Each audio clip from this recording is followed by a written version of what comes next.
Copy hundreds of shifts in just a few seconds using our Copy Custom Range tool. On your Rotas page, click the Copy Tools menu in the top right corner and select Copy Custom Range.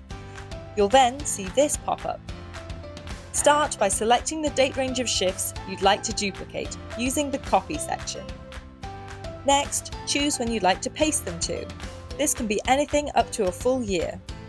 The total number of days in both your copy and paste ranges will show here. Scroll down to select the employees you'd like to copy shifts for. You can either click Select All or tick the specific users you'd like.